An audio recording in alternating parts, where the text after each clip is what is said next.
Hi, time for another episode of the Thought Project, just so you know.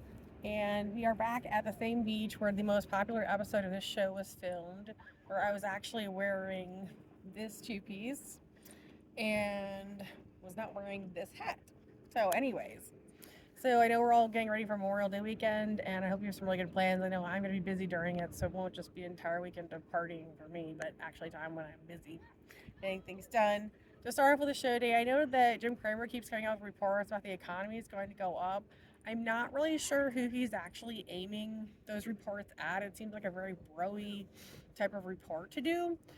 There's a number of reports from both the Federal Reserve and private organizations talking about defaults among private businesses.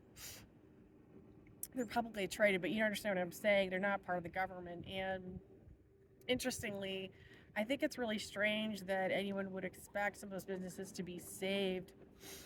One issue I've noticed, especially with the default legislation in Congress, and it is actually important, is that in the past, sometimes people have tried to slip deals in. And sometimes it's an important thing to really consider because it isn't just that there was one or staffer in the House who tried to get himself free parking anywhere he wanted in the District of Columbia once.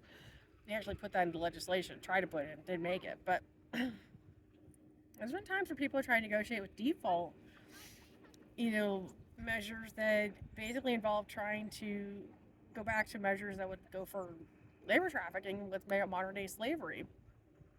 And so anytime these bills come into effect, legislation, acts, whatever, there's always this push pull where people sometimes, I think, that are oftentimes working for Russia or China or just assets really try to betray the rest of us and try to push for something that's just totally illegal and weird. So it is really important that members of Congress stand firm and not allow anybody to try to manipulate that type of language into bills or acts of legislation or anything else. So, anyways, whatever measures end up being taken. And I think we could all really appreciate some of the measures that have been taken recently, especially by Senator Josh Hawley out of Hawley out of Missouri. He appears to have taken Jim Talon's spot as far as trying to work out some of these issues. As you know, Kansas City, Missouri is a place where there's always been problems with crime related to the Russian mafia, and human trafficking is a huge issue there, unfortunately. And, it's one that's important to address, I think, because it does sometimes, you think you're just arguing about money. They're really not. And also, why would the American people spend money to save businesses that are bad? And what are we even saving? Because so much of the time, this money ends up turning out to go to Russia or China. And it really doesn't go to helping the American people, and everyone's just sick of it. So, and I think we also need to talk about today. 20 years ago, I had problems when I went to the U.S. Copyright Office with some of the staff there, and they were older women. And I noticed he's been having to question, so you got a couple other senators as well involved, but questioning some of these older female employees that have gone away with behaving really poorly. And the Drug Enforcement Agency, Federal Reserve, and I know I'd probably use Copyright Office. I went there and one of the older women told me that I didn't have a right to have copyrights on any of my songs or work, movies, books, scripts, all this stuff, and that they were just going to keep lying about all of it and tell me I had to go work as a prostitute and make porns. And she was really, really nasty, and she basically didn't want any woman who was attractive at all to have a job or any money, and it was horrible. And she was clearly somebody from the so-called woke movement, because that's how they actually talk to women, regular women. And it's very much an attitude of, well, you might have this and you might have that, and you're pretty and we're not, so you should just give us these things for free. And what other people would write up as communism or fascism, and that's unacceptable. It's not okay to just label somebody and not address the behavior. The behavior has to be addressed. And when I look at Shalene Rodriguez out of Hunter College, she's supposed to be an art teacher there, but I look at her history, I don't think she really knew art at all. I think she was somebody that had stolen ideas from other people, and she also not only was aggressively violent to students on campus at Hunter College, but she was also aggressive towards, frankly, a reporter had showed up at her home, and the footage shows her getting out a machete and holding it to his throat. And I know you're going to say, well, is that a setup? Well, it's not if it's a normal behavior for her. The reason they were so easily able to catch her doing it is because she had actively acted that way over and over and over. So they finally got it, right? Finally caught it on their iPhone or whatever. Turn that in. So she's been fired from Hunter College, and she's also in trouble with the city of New York. Now, here's the other thing. We had a woman at Luther College actually acted just like that, looked pretty much the same, who was that aggressive. And I almost wonder if it was the same person. But, the big thing is that I talked briefly with a man who was supposed to have a PhD in counterterrorism, And then just got fed up with him and actually defriended him off of Facebook because he started going on about how his opinion was finite and whatever he said was the final word. Well, he just wanted to label her as either Antifa or BLM and call her domestic terrorist, and I would disagree. I think it's unfortunate, but there are people in those organizations that really aren't violent, and it's important to never ever just label somebody and then write off their behavior, which was something I saw unfortunately with a lot of these guys and girls that work in the desk in the government, is they just want to label a person and write off the problem. Well, you can't. You actually have to deal with it. If someone's behaving poorly and aggressively, they're stealing from people, they're aggressive, they're violent, they have to be dealt with. That's just how it is. The rest of us are really tired of it. And some of the comments from these employees in Congress that are being questioned, these people have to be fired. It's just too much. I mean, one woman was on Twitter, calling the police pigs, and whether they fired her or not, I have no idea, but she has to go. She was way too belligerent, angry, and way too self-righteous about her attitude.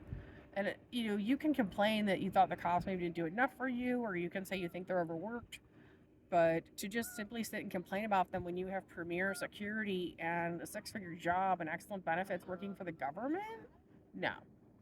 That's just totally unacceptable behavior. So, and as far as the rest of this goes, I have to tell you something, because I know people are kind of nervous about some of the changes as far as the entertainment industry and everything else, what's even going to happen. But I just have to say, I just have to say, back in 2018, I went to see the Professional Fighting League in DC, and I really enjoyed it a lot. I went with a friend of mine who was looking into investing in them, working with them on marketing, and so it was money. Money was going to be involved. And the thing about it is that we had a great time with the show. The ring was set up really well. It was easy to see. And we had fun as a crowd. At one point, a guy who was actually Russian came out and started fighting a guy from the U.S. And I was able to actually distract him from a bunch of other people and was making fun of him. He turned to look at me, and the guy from the U.S. who was a fighter, punched him right in the face. And, it's hilarious. Because the crowd actually kept, also other people in the crowd kept distracting the guy. We were making fun of him. But it was just a really good time. As a league, I just had a great time with their show, and I'm pretty sure my friend ended up actually going ahead to do some business and work with them. So I would never sit around and wonder about the fate of something like UFC. I've had a number of friends, especially men, who were really offended by UFC because they paid good money for fights and then went to see them, and it was literally a man just beating a woman to death. It was an organization that just literally got around U.S. laws. And if you know anything about that organization, there has been a problem with people being forced to go to fights, whether they wanted to or not, which is a type of slavery.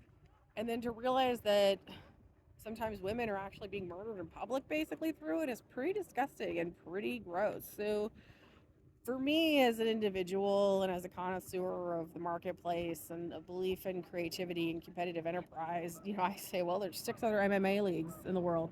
And I know the Professional Fighting League is a really, really good one. And they're now going through expansion. I say that's great because they don't engage in those kinds of practices.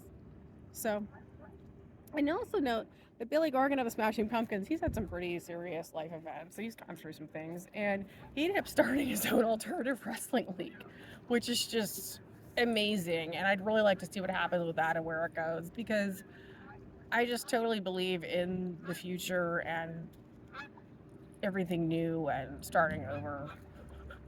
Just that's the phase we're in as a country.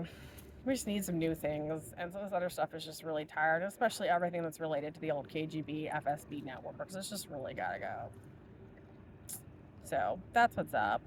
But I hope you all enjoy your weekend, and thank you so much for tuning into the show. I'm not going to sing today. I didn't really have a song for you. Oh, I know. I can sing a little bit of The Little Mermaid. Let's see. Look at this stuff. Isn't it neat? Wouldn't you think my collection's complete? Wouldn't you think I'm the girl who has everything? I've got gadgets and gizmos aplenty. I've got who's it's and what's it's galore.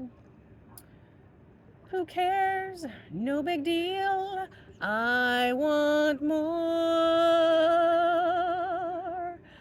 I want to see what the what people are. Ask him my questions and get some answers. What is a fire and why does it? What's the word? Burn.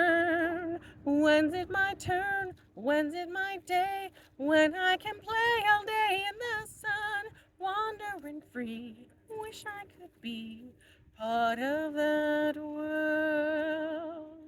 Up on land, they understand. Their fathers don't reprimand their daughters. Bright young women, sick of swimming, and ready to stand, and ready to know what the people know.